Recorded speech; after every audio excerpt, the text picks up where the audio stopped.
The Stone Zone with legendary Republican strategist and political icon and pundit Roger Stone. Stone has served as a senior campaign aide to 3 Republican presidents. He is a New York Times best-selling author and a longtime friend and advisor of President Donald Trump. As an outspoken libertarian, Stone has appeared on thousands of broadcasts, spoken at countless venues, and lectured before the prestigious Oxford Political Union and the Cambridge Union Society. Due to his 4+ decades in the political and cultural arena, Stone has become a pop culture icon. And now, here's your host, Roger Stone.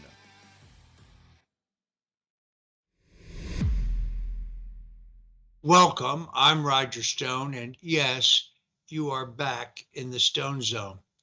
Today we have a shocking story. It regards the Muwekma-Ohlone Indian tribe, which was until 1905 a federally recognized sovereign Indian tribe in Northern California.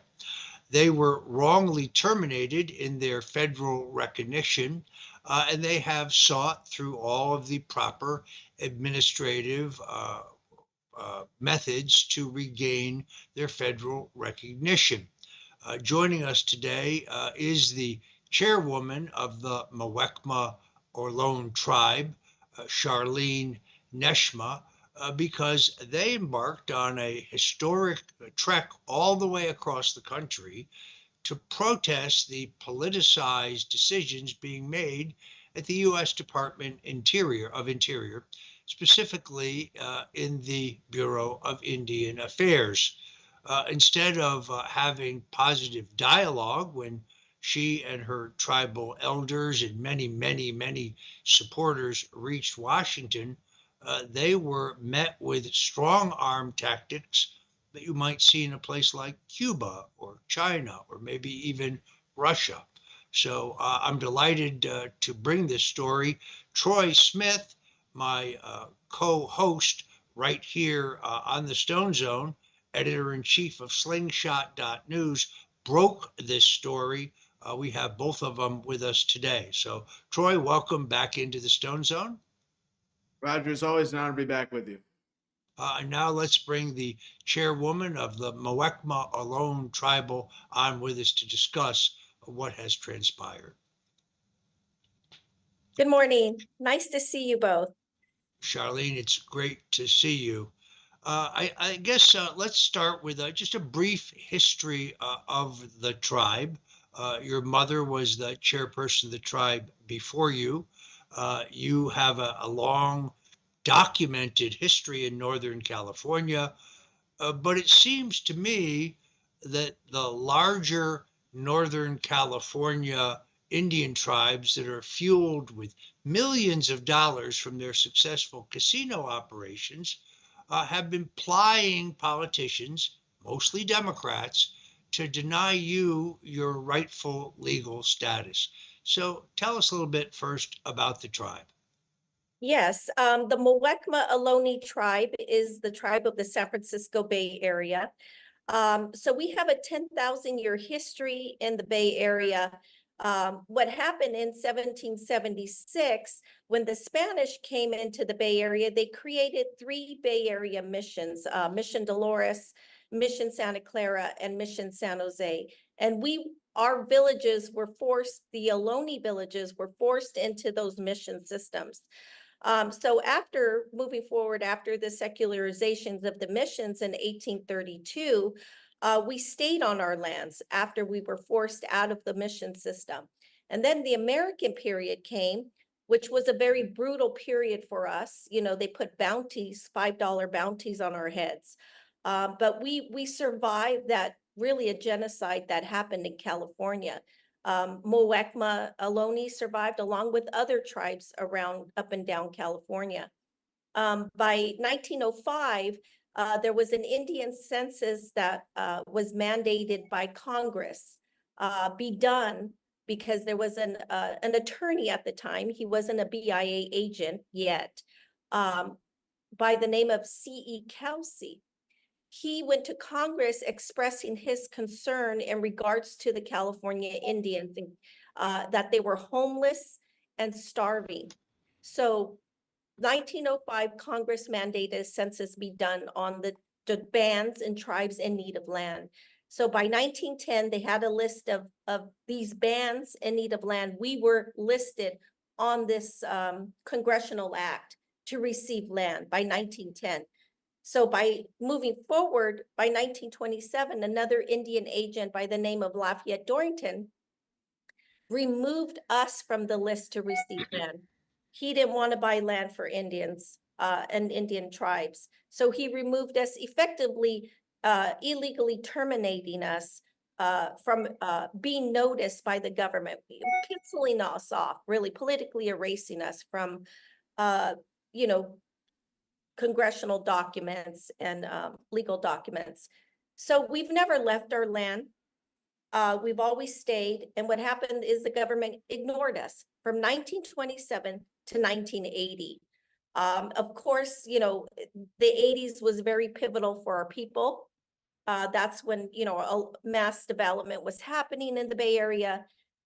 You know, our ancestors were being uncovered. So, you know, we stood up against that uncovering of our ancestors. And that was very pivotal for us there, because that's when our tribe was saying, you know, why aren't we on that list that was created in 1978, federally recognized list? And what the BIA has said to us is that, yes, we were recognized as a federally recognized tribe. 100% of our membership descend from that tribe that was acknowledged. But they say we withered away as a political social community, which is not the case. We are still here today and still facing the obstacles of political erasure. And it's unfortunate that we're facing it from our congressional people in our state, like, you know, Nancy Pelosi, Zoe Lofgren, Anna Issue, Eric Swalwell, Jimmy Panetta. They all today refuse to acknowledge our sovereignty and correct the mistake of their agency, the BIA, Bureau of Indian Affairs, because it was their agency that administratively terminated us. They don't like to use that term terminate because it's illegal for an agency to terminate tribes. Only Congress and an executive order can terminate tribes. And that never happened for us. But like you said, Roger, there's a lot going on, you know, especially in California. You know, the gaming tribes are now became the big lobbyists, bigger than big tech, bigger than pharmaceutical companies. And they are lobbying against tribes like Muwekma Ohlone to get their status clarified. And they have millions of dollars, you know, because of their gaming casino facilities, and they're dumping it all into lobbying against tribes like ours from getting our status clarified, because they look at it as they look at us as their competitors. You know, we live in the most wealthiest place in the world, Silicon Valley, the San Francisco Bay Area, and they don't want a tribe there. And actually, you know, U.S. Senator Feinstein had told my mother about 25 years ago, she didn't want a tribe in the Bay Area. She didn't want one. So, and she actually said that to me. I've been the chair for 6 years now. She actually mentioned that to me as well. I've met with her office twice. She said the same thing. She didn't want an urban tribe in her area, and especially she didn't want a casino. So this is what they say, and I say they're being influenced by special interests. They're being bought by big corporations, the gaming corporations. Like I say, they are spending millions of dollars to our politicians in California to stop us from being our status clarified. And you know, let's talk about Kamala Harris. You know, she built her political career. She was raised in Oakland, Huchun territory. That's what we call Oakland.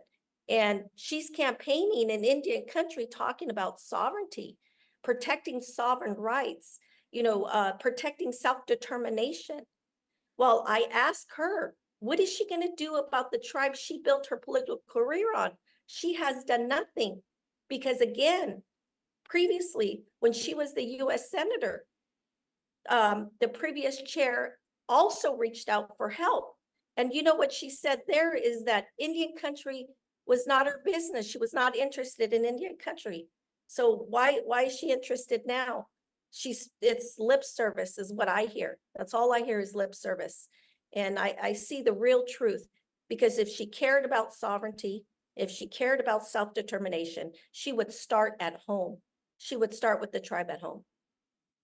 Well, like anything else, Charlene, we did the research. This is about money. I mean, all of those people you've mentioned, Nancy Pelosi, Eric Swalwell, particularly Zoe Lofgren, they've taken in thousands and thousands of dollars from the casino-fueled Indian tribes who are in Northern California. And in turn, they work to ensure that you never get your federal recognition restored as it rightfully should be. Troy, you recently published an extraordinary article that shows that the casino-fueled Indian tribes are now the third largest donors to Kamala Harris's campaign, right behind organized labor and the trial attorneys.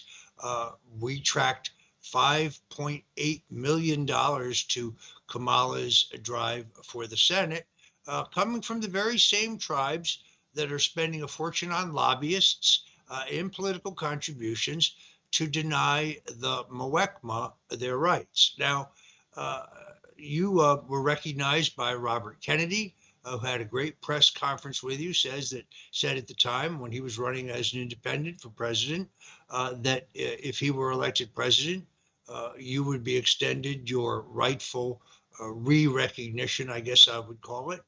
President Trump has said very recently that if he's elected president, he will ensure that the Lumbee tribe of North Carolina, which is very much a legitimate Native American tribe with a long documented history in the area.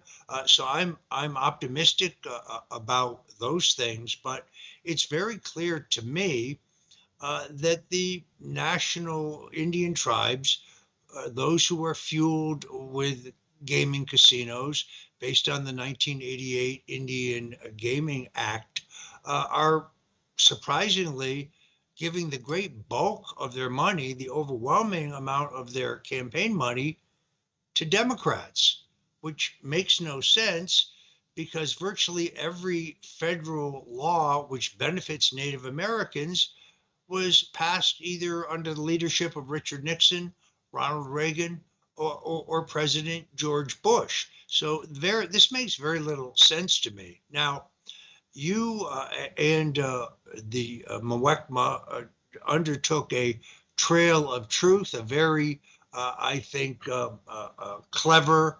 grassroots-oriented drive all the way across the country with your horses, picking up supporters all along the way, not just supporters of your tribe, but supporters of other indigenous tribes who have been cheated or poorly treated by the Interior Department and the BIA.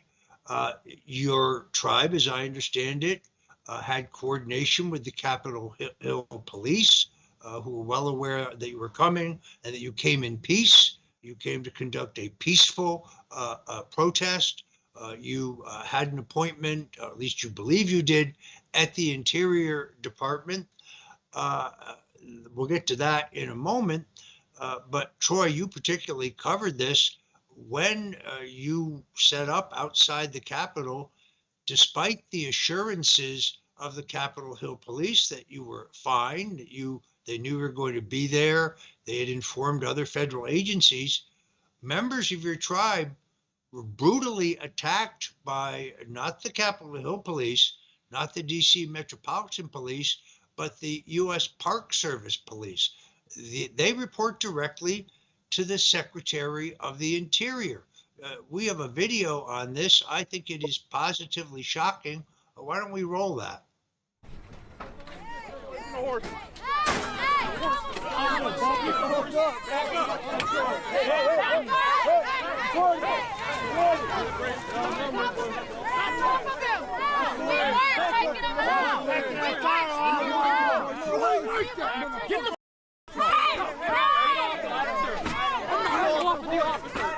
Get off the officer.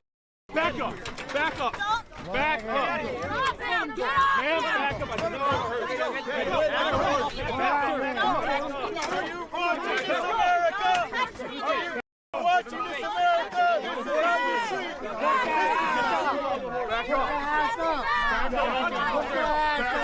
Back up.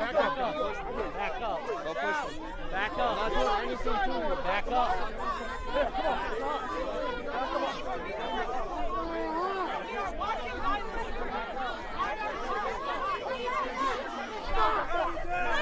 Stop that! Get on the sidewalk! Get on the sidewalk! I'm not hitting nobody!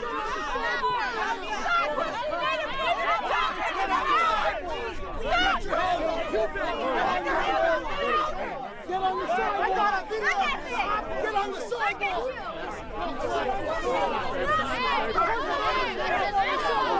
I'm on the sidewalk! I am on the sidewalk! I am on the sidewalk! Get off my land! What jurisdiction do you have? I'm stolen land!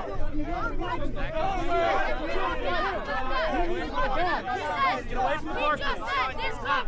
If we lock it up, you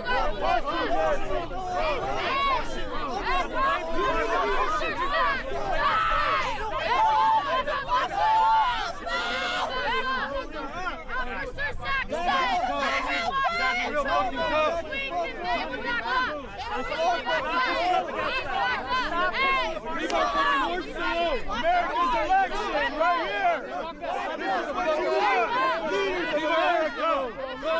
Before your election is ran right now, this is We don't fight with violence! We got smudge! We fight with prayers! On the sidewalk. We got smudge, we got medicine! Get that out of my face. You can get on the sidewalk.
This is absolutely shocking. You went there in peace.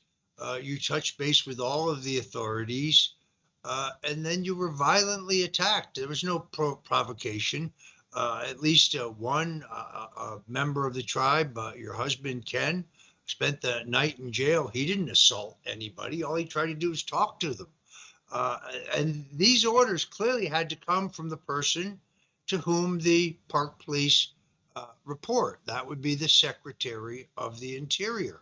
I mean, this is, it kind of reminded me, I hate to say it, of January 6th. This looks to me like a total setup. You go there in peace. They launch this attack on you. There is a story now up on Google. So you had an appointment over at the Interior Department to have a discussion. I mean, that's how we solve things in America, not by violence, but by going through the process. You and the tribe have been trying to go through the legal process for many years, and you're just not getting any response. Well, that's because of the politics of this. It's not about the legitimacy of your tribe. It's not about your tribal records that prove the legitimacy of your tribe. It's about the big casino-fueled tribes leaning on the Democrats, who they finance, to deny your tribe its sovereign rights and ultimately its land rights. So you went to the Interior Department, where you had an appointment to meet with Interior Department officials. Tell us what happened then. So yes, so we had our meeting on the 15th. You saw what happened there in the video. A total setup. That's how we felt. They agreed to escort us to the meeting with Brian Newland, Assistant Secretary Brian Newland. But when we showed up, the whole street was filled with, all three departments, the Capitol Police, National Parks, and the city police. The ones that attacked us was the National Parks Police. Like you said, that is under the direction of Deb Howland and Chuck Sams. So we never made it to that meeting. We had an original meeting on Monday, the 21st, October 21st. We showed up at 3 o'clock for that meeting, and the whole building was blocked off by the Capitol Police and National Park Police were there. So they wouldn't allow us in that building, which I questioned. Isn't this a public building that we have access to go through? And they questioned, did I even have a meeting, which I still had it on my calendar for the 21st, Monday, October 21st. So we stayed there outside for 2 hours. And one of the director securities allowed me to sit inside. And I waited and I waited and nobody came out. And everybody was saying Brian Newland was no longer available and that meeting was canceled. But I said, I never received the cancellation from this meeting. And I'm going to stay here until he comes out or until someone comes out to reschedule this meeting because I want to meet with him. No response whatsoever. And I waited there until about 5 o'clock. And the officers came up, actually Homeland Security Police came up and said they're going to arrest me if I don't get out of the building. Oh my God. And I took them for the word. I mean, we are peaceful people. We came in peace, like you said, to go through the process. And they're stonewalling us. And that's all it has been for 45 years, is that Muwekma Ohlone has been stonewalled. Troy Smith, slingshot.news, you've covered this story. You were really kind of the first one to do so. I know you're covering it very carefully. Tell me your thoughts and see if you have a question for Charlene. Absolutely. And Charlene, I just want to say I'm so sorry for everything you've been through and your people have been through here, because when I reviewed this information, Roger, it's a history of abuses. These people have been ignored for over a century now, and they have been really pushed to the side. And for, Charlene, one of the most amazing things to me is we hear so much from the left about how this is Native American land and we must respect the people who originally inherited, or we inherited this land from, and we, they claim, whatever. But the point is that they don't respect your people. They don't respect the Native Americans, and that's evident in how they've treated you here. And to hear you say that you went actually to this Interior Department and they threatened to arrest you because you showed up for a meeting that they scheduled with you, I think shows how bold they've become. I want you to speak. Your people have had a history of being really abused by the government here, and we're seeing this now. And at the same time, we see this leftist narrative that, oh, it's all about Native American this, Native American that. How does that make you feel as somebody who's subject to their abuses while they're telling you they're treating you better than anybody? I mean, it's pretty unbelievable. Right. It's hypocrisy at its best. It really is. And to me, very disgusting to hear it because in my homeland, they talk, California, they talk about diversity, inclusion, and equality, but their actions don't speak at all. So you just have to look at people's actions. That's what I do. And I've noticed that there has been no action when they talk today about protecting self-determination and sovereign rights. They're picking and choosing who gets sovereignty and whose rights get protected or not. That's what's happening. And it comes down to the mighty dollar. Who has more money to protect their rights, right? And California, I'm sorry, it's really bad. I mean, when we talk about land back, these conservation groups, like you're talking about this woke system. And my own personal experience, if they truly feel that way, they shouldn't treat us like we're guests in our homeland. And that's how I've been feeling as the chairwoman for the past 6 years. They talk about land back and they want to help us connect to the land. Well, land back means living on our land like our ancestors lived on our land. And that's how we see ourselves, is living on our land, stewarding our lands, and prospering as a nation building. Roger had mentioned a while back about, the Republicans, the different administrations that helped supported indigenous self-determination.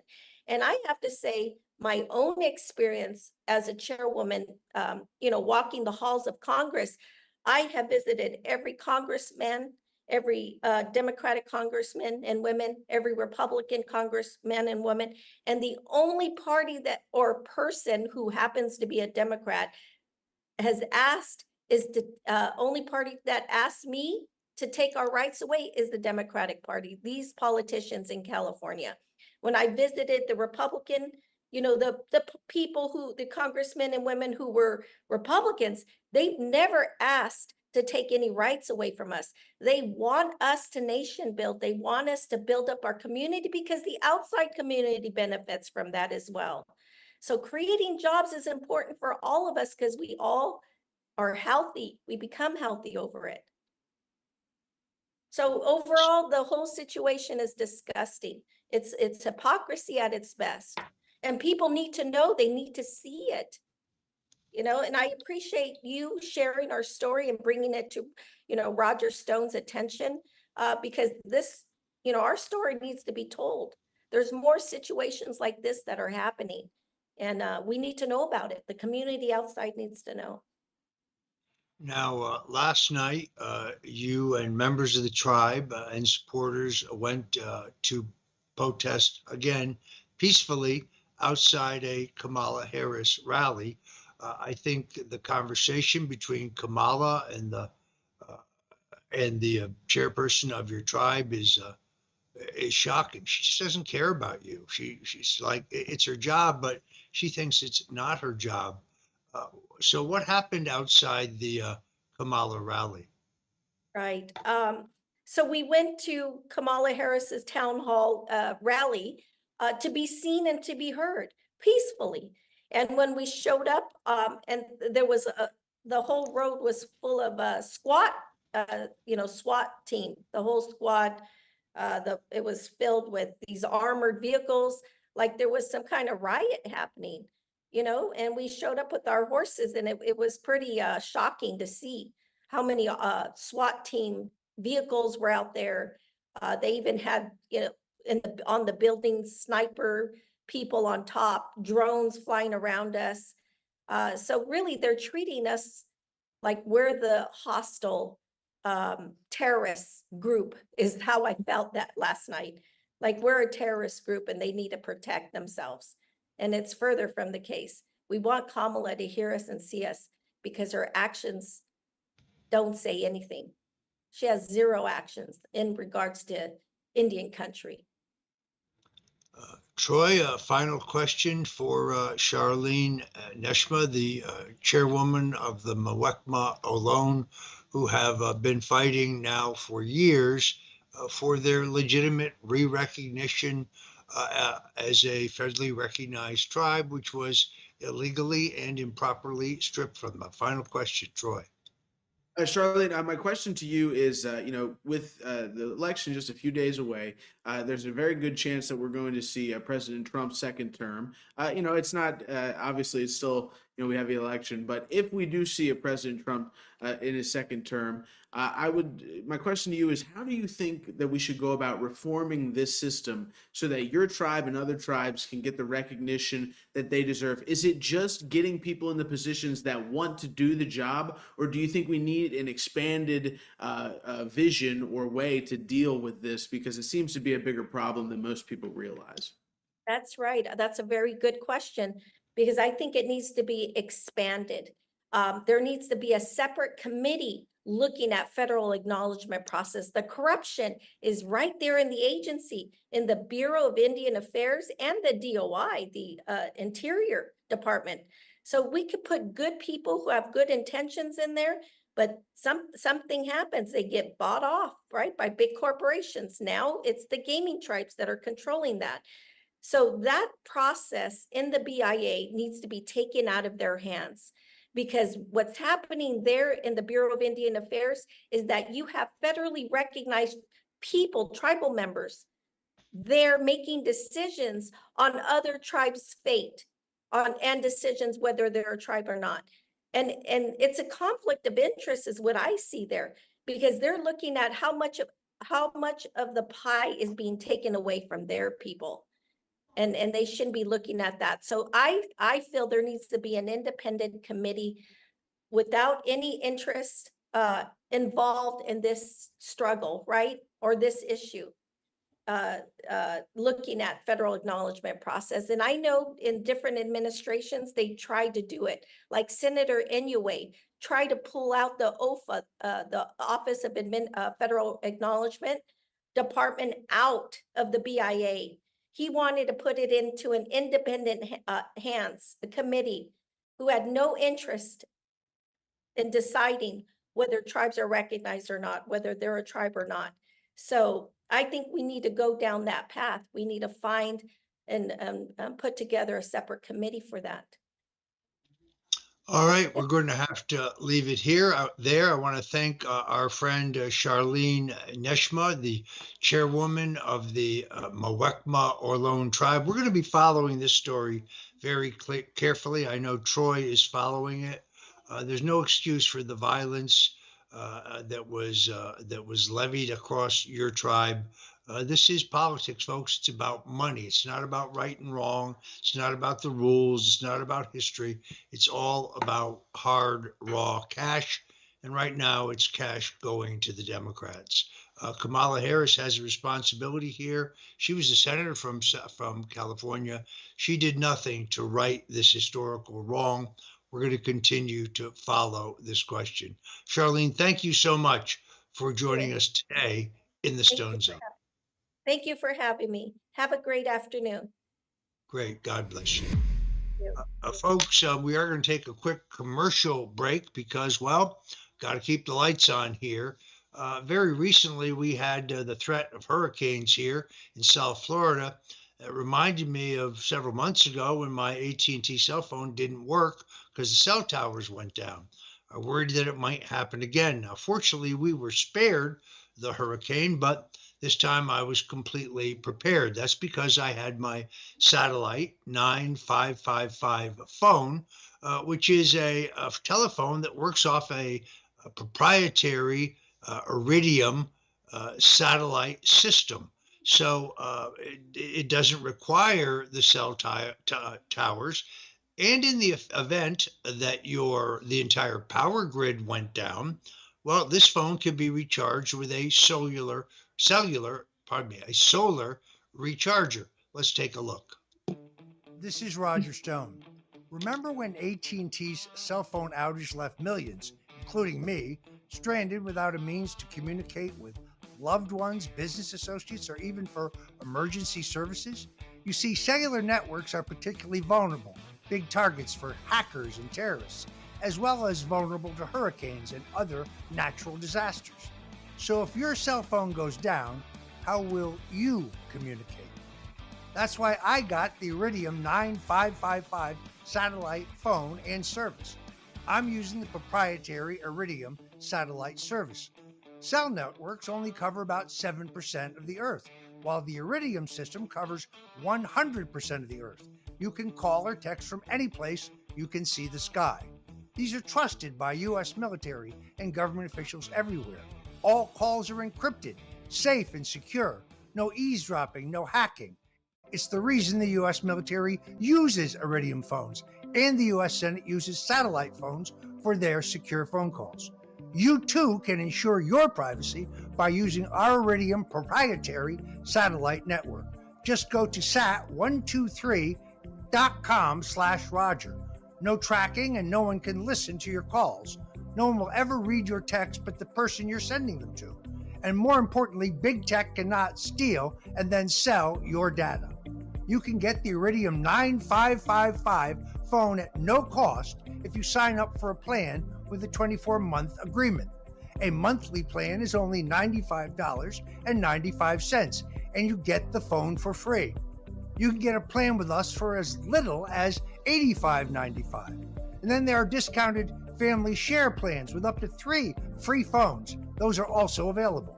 The Iridium 9555 satellite phone will work from anywhere on Earth with no exceptions. Oh, and how do you keep your satellite phone charged in the event of an electrical grid shutdown, you're going to want our solar-powered satellite phone recharger. You can get it all by going to sat123.com/Roger. You need to have secure communications. Get your Iridium 9555 phone now. All right, folks, if you've been paying attention to politics, you've seen the latest gambit of Kamala Harris's campaign. It works like this. General John Kelly, who was ignominiously fired by Donald Trump as his chief of staff for both insubordination and incompetence, suddenly remembers 5 years after the fact that when he was with Donald Trump, Trump said that he wanted generals more like Hitler's generals. Of course, no other person corroborates or heard the president say this. That appears in The Atlantic, which is a fake news outlet that is a mouthpiece for the establishment. Within hours, of course, it is picked up by the New York Times. And then almost immediately, Kamala Harris comes out and has a press conference on federal property at the vice presidential residence, which is highly illegal. And she attacks Trump for being like Hitler, for praising Hitler. This is what they call the wrap-up smear. Make up something fake, get it in print, point to that story as legitimacy, and then, as Nancy Pelosi says, merchandise it. Now, this is not the first time that General John Kelly has made up stuff about the guy who fired him. You'll remember that he's the one who said that President Trump, when visiting a military cemetery, referred to men and women who had given their lives in their service to their country as suckers and losers. The problem, of course, with this is that there were 20 other people present, and none of them remember the president saying anything of the kind. But it's much, much worse than that, because I believe John Kelly is not only bitter and motivated by his being shit-canned, but I think he is epically corrupt. Kelly joined the board of a company called DC Capital, which is a for-profit private equity firm utilizing retired senior military contacts to ascertain and pursue certain government business. In February of 2016, and then in anticipation of his being nominated first as Secretary of Homeland Security, he stepped down from the board. And then in 2017, he was confirmed as the Secretary of Homeland Security. Kelly was on the board of advisors of DC Capital, an investment firm that owns a company called Caliburn. In 2019, following his stint in the administration, John Kelly went back to Caliburn, which operates the largest for-profit shelters for unaccompanied migrant children. Kelly's connection to Caliburn, I believe, raises serious questions given his role in immigration enforcement during his time with the Trump administration. Under this time, he oversaw a massive increase in the number of unaccompanied migrant children in U.S. custody. You'll never guess who got the biggest federal contracts for that work. Caliburn was the parent company of Comprehensive Health Service, which grew to become the dominant player in the private sector and the only for-profit shelter receiving significant federal contracts for their homestead facility, which is located on federal land. It is also the only facility exempt from state child welfare inspection. So quite simply, John Kelly made money through his contacts with and his position in the Trump administration. And it's quite obvious at this point. Quite simply, Trump never said any of these things that are attributed to him.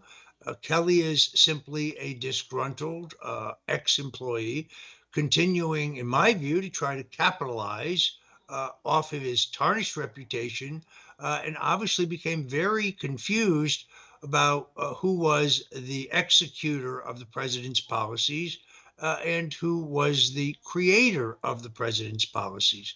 By the way, Kamala Harris specifically attacked John Kelly, whose endorsement she now embraces, saying that he was the architect of the Trump administration's cruel child separation policy.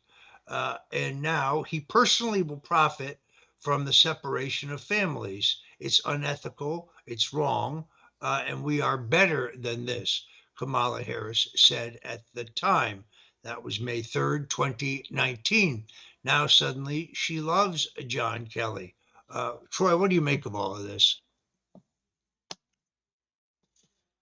Well, you know, Roger, in the case of John Kelly, the fact that he just continues to lie, I think you've highlighted some questionable ties there, and we have to ask the question: is this guy profiting from his lies? And you know, I think it's fair to ask the same question when you look at people like Liz Cheney. You look at these people that have been dug out of irrelevance by the Kamala Harris campaign in an attempt to, you know, kind of make themselves look like they're towards the center, when we know that their policies really are the farthest left policies we've ever seen on a nomination platform. And that's because she wasn't nominated by voters. She was nominated by the elitist Democrat people at the top of their party who decided that they weren't going to abide by 70% plus of their voters that decided they wanted Joe Biden and that they were going to replace her. Now, Roger, we have some clips of that stuff. We're going to get to that in a second, but John Kelly's not alone. There's a whole group of people who have been pulled, like I said, out of irrelevance. And I wanted the opportunity here to kind of run through some of them because I know that you, being somebody in the know, knows what these people are all about. And you could probably let us in on why they're doing what they're doing and coming out against Trump. And you can tell us where their motivations might lie. So we have a kind of a slideshow here because the Democrats have been posting these over and over again. We could start with Trump's former communications director, Anthony Scaramucci, who has been, you know, endorsing Kamala Harris. He's out in front saying that. And he's also said, quote, he is the domestic terrorist, talking about Trump, of the 21st century. And what can you tell us about Anthony Scaramucci? Well, first of all, he's very, very short. I mean, I've had it up to here with Anthony Scaramucci. Look, he was a friend of mine. He may even still be a friend of mine because, you know, I think you should be able to separate your politics from your personal relationships. But he was hired by the Trump administration as a communications director, and he did not last but 11 days in that job before he was fired. So he's extremely bitter, and I think that is the motivation for his constant attacks on Donald Trump.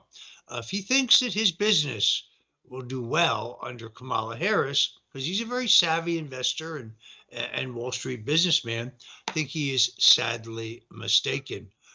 But this is personal pique. I also think that that is the motive of General John Kelly, who has an extraordinary high opinion of himself. I know for a fact that one of the first actions he took when he became White House Chief of Staff was a general directive to all departments and to the speechwriters, to the entire communications operation, that the words Islamic terrorism were never to be used. This is not the Biden administration or the Obama administration. Donald Trump has always called Islamic terrorism exactly what it is: Islamic terrorism, a danger to not only us, but many of our allies. Kelly is a megalomaniac who somehow began to believe that he was the president and that he thought his job was to dilute or slow down or derail or even cancel policies of the president. That's why he was fired. He also tried to control all information flow to President Trump. So if there were clippings or stories or reports or other information that he didn't want the president to see, probably because it made Kelly look bad, he would try to block the president from seeing or hearing from, communicating with some of his oldest friends and supporters. This guy is making these fake claims, which are just not credible.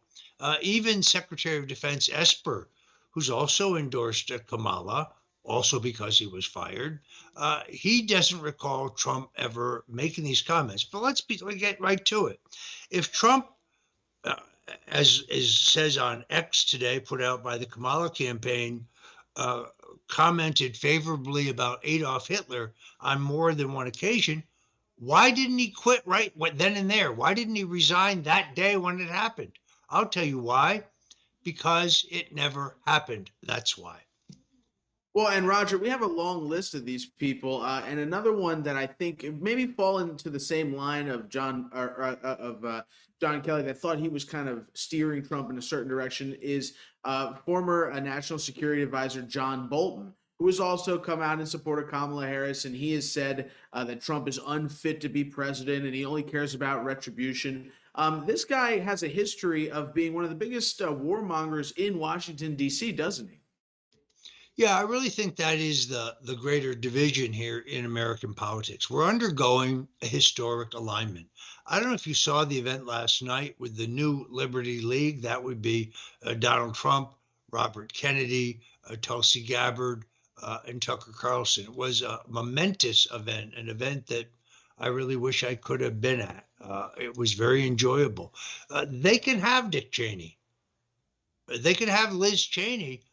She goes out and does a tour with Kamala on the very day that we learned that she was illegally having back channel communications and coaching January 6th committee hearing witnesses around the backs of their lawyers. Liz Cheney's a lawyer. She knows she can be disbarred for that. She did it anyway. So people need to stop thinking in terms of Republicans and Democrats. That's really not the divide in America. The divide in America is between the insiders, the neocons, the establishments, and the outsiders, represented by Donald Trump and Robert Kennedy.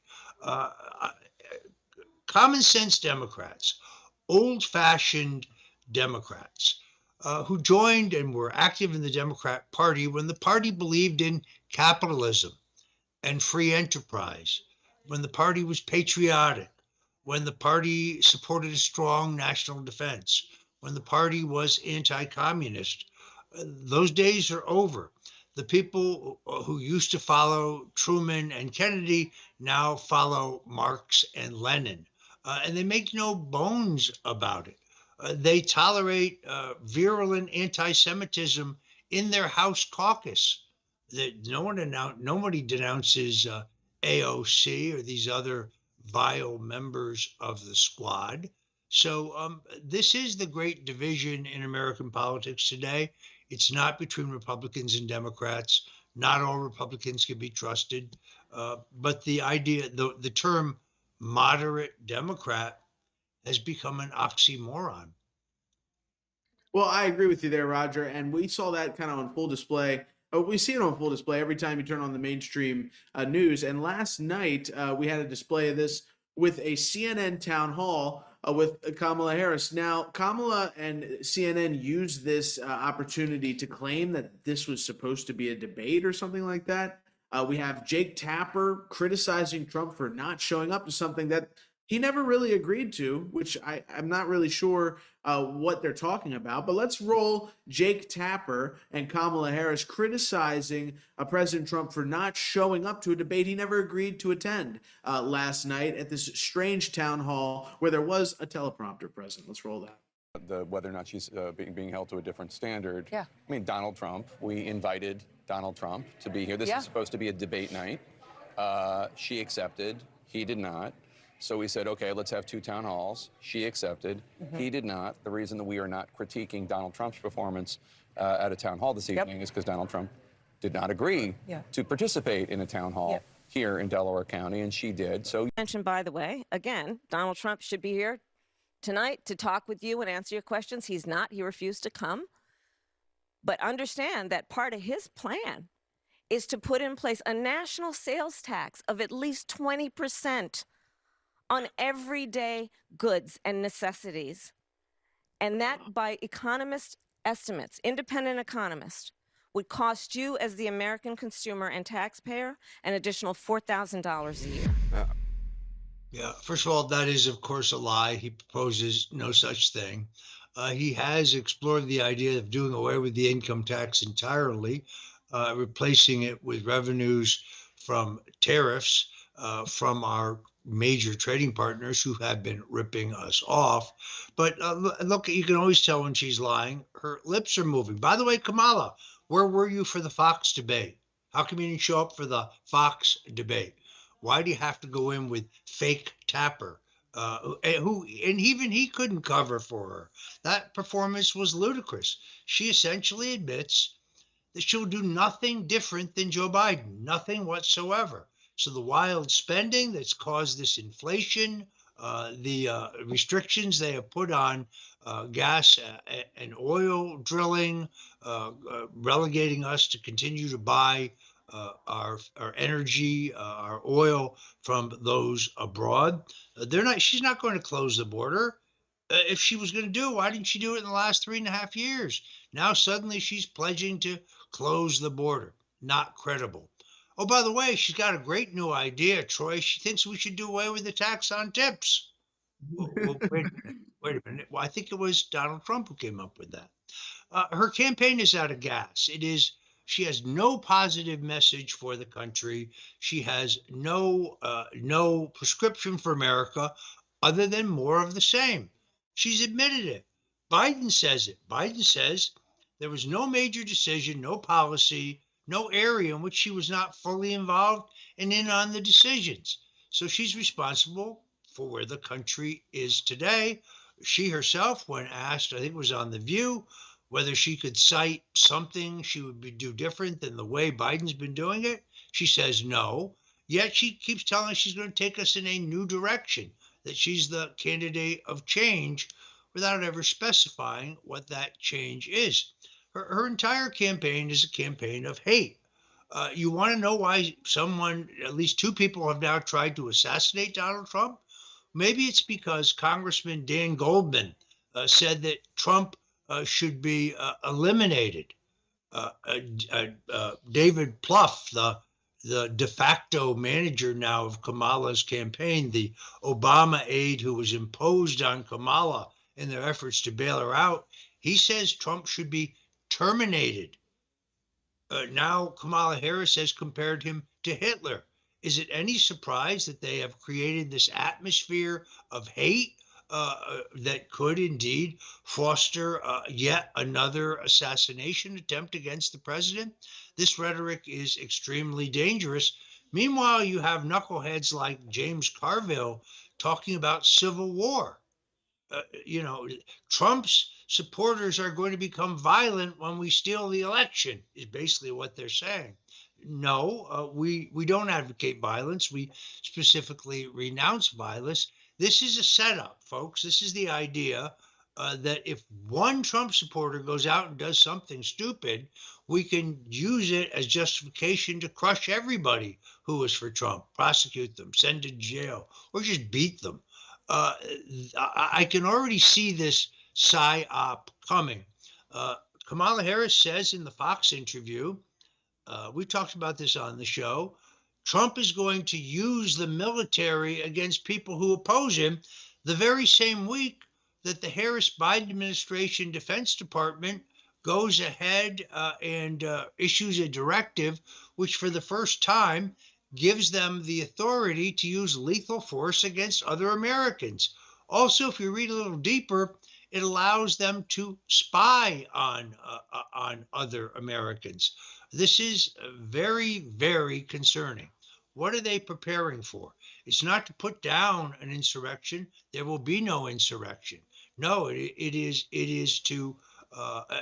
there as a warning, just as Merrick Garland said. If anybody tries to interfere with the voting process on the election day, that will be a crime. Well, how do you define interfere? Asking questions? Asking a question, is that interference? Then they, again, Attorney General Garland says a few days later that anyone who gets involved in stopping the certification of the Electoral College will be prosecuted. I've read the Electoral College vote. First of all, there's no such thing as a fake elector. That's made up by douchebags like Ari Melber and Andrew Weissman and these other criminals. The Electoral College Act allows for the filing of alternative electors where there's a legitimate question about the outcome of the popular vote in the states.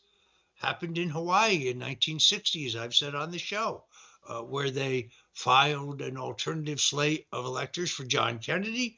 It looked on election night like Vice President Nixon had won, but when the absentee ballots were counted, Kennedy had carried Hawaii and his alternative electors were selected. Nobody accused John Kennedy of a crime because, well, there was no crime. So yes, I think there are storm clouds.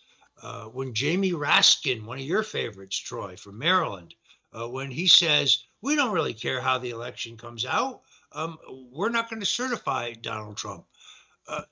First of all, that's what they say Trump did 3 plus years ago, and they claimed it was a crime. But I guess when they try to do it, well, then it's not a crime.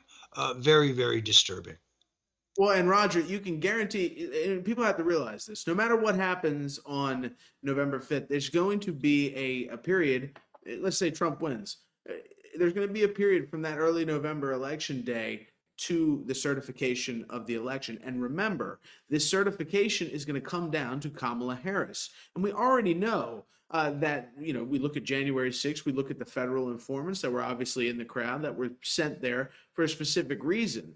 They wanted an image. They wanted something to run on. And Roger, I think that the plan all along was to use that, but through reporting, through the purchase of Elon Musk purchasing Twitter, there's been a combative nature to that narrative. People have really torn the January 6th thing to pieces, and we saw the abuses of power in the investigation and how they framed it, and the fact that the footage was all from Pelosi's daughter. I mean, what kind of conflicts of interest is that? But point is that we're going to have a period here, if Trump does win this election, where you can best believe that the people in charge, the people that are responsible for moving him in 2020, they're going to be looking for, as you say, an event in which they can claim that Trump supporters are becoming violent terrorists. And then as soon as they do that, Jamie Raskin will push forth the legislation he's already crafted behind closed doors to make sure that Donald Trump is not certified as president. And they're going to take this January 6th thing and turn it on its head, but using the cover of the Alinskyism to say, oh, the federal informants that we send out to instigate violence, they are proof that the Trump movement is violent. No, we're not violent. The Trump movement is not violent. The people in the federal government that stage these things, they are violent. And that's how they make their money, Roger. It's very sick. Yeah, I could not agree more. The best things I said it again yesterday with Alex Jones on the Alex Jones Show. The most important thing, folks, you can do right now is pray. Pray for the safety of President Donald Trump and his entire family. Pray for an honest, fair, transparent election. The momentum is with Trump. There's no question about that. I think we're on the cusp of a national revival. Yes, I want Donald Trump to go to Washington. I want him to bring Robert Kennedy with him so we can make America healthy again and we can avoid World War III. That's what it's really all about. All right, I want to thank my co-host, Troy Smith, the editor of slingshot.news. If you don't subscribe there, go to slingshot.news and subscribe right now. It's absolutely free. You'll get some of the best journalism in America, stuff you're not going to see anyplace else in America, plus great videos. So check it out at slingshot.news. In the meantime, make sure you follow us, folks. Go to Rumble. We'll go to the App Store, download the Rumble app. It's very easy. And when you do, go to rumble.com/Roger Stone, rumble.com/Roger facebook.com/Roger Stone. You see the little yellow, or I should say the little green follow button. Click on that button and then set a notification for yourself so you can see our show every day at 8. So you can see us at Worldview Tube. If you can't wait, 4 o'clock Central, 5 o'clock Eastern, worldviewtube.com. But if you missed the show there, you can catch us later in the night at 8 p.m. Up at rumble.com. Until tomorrow, God bless you and Godspeed. A man who's gone through hell, but he's kept going, and he's smart and he's strong, and people love him. Not everybody, but people love him and respect him. Roger Stone. Where's Roger Stone?